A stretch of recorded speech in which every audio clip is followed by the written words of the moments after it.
Bonjour, this is Antonio Fargas from the series Starsky and Hutch, and you're watching Rive 54. Bonjour, c'est Danny Boone et vous regardez Rive 54. De l'autre, Bonjour, sur c'est Gérard Rive Géniaud, vous 54. regardez Rive C'est Jean Dujardin pour Rive 54. Rive 54. C'est Rive 54. C'est Rive Ou 45. Bonjour et bienvenue dans Vue sur Rive 54. Dans les années 70, l'une des meilleures séries policières était sans doute Starsky et Hutch, avec notamment Huggy les bons tuyaux. En 2006, nous avions eu la chance de rencontrer son interprète, Antonio Fargas.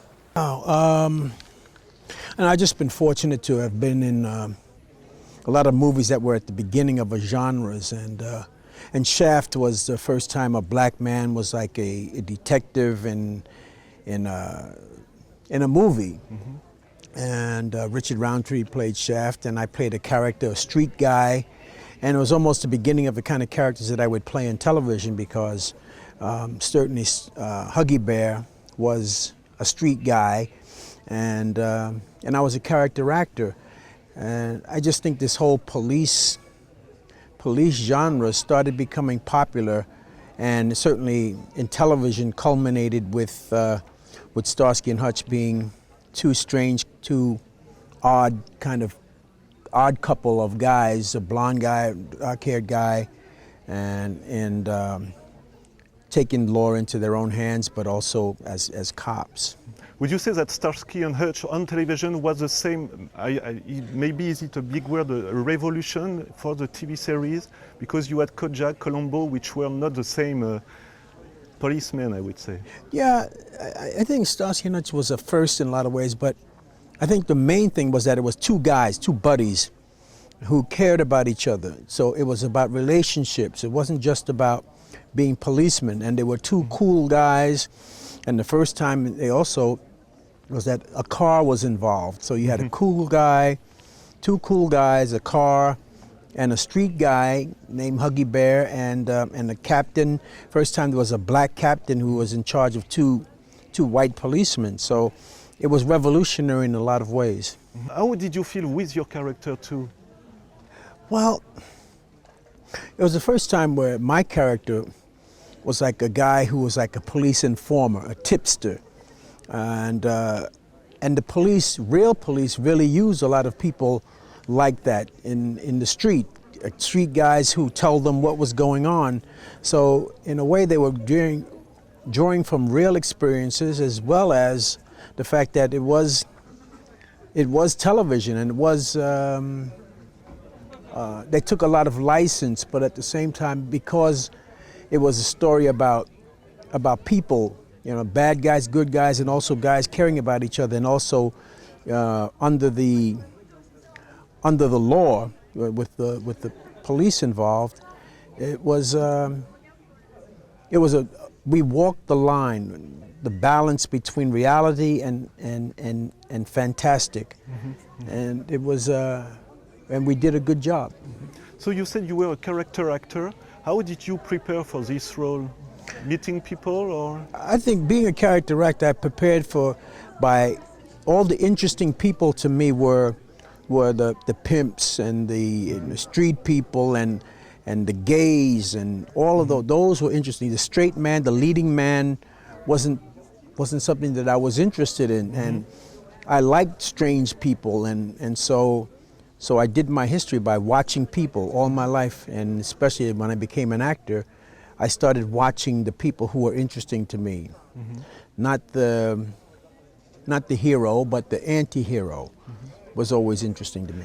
Did it surprise you at that time? Because did you know it would be successful, I would say? Well, I think the main thing an actor wants to do is work. And it was just a job. Of course, while we were doing the job, it became a hit series. But no one thought about that I would be sitting here 31 years later talking about Starsky and Hutch. I had no idea that would happen, and that people would still be interested after all these years. Today I have more of a sense of history in everything that I do, and every moment that I live, I think is important. But Starsky and Hutch was just another job, but it turned out to be something that was very, very powerful in my career. I've been in the business for 45 years, and Starsky & Hutch was only 4 years of that, but also the most important.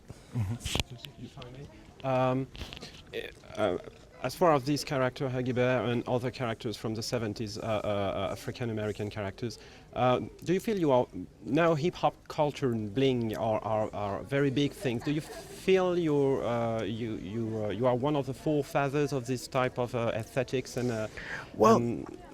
ethics and behavior? There's, we were controversial on Starsky & Hutch today, back then, and it wouldn't be very controversial now.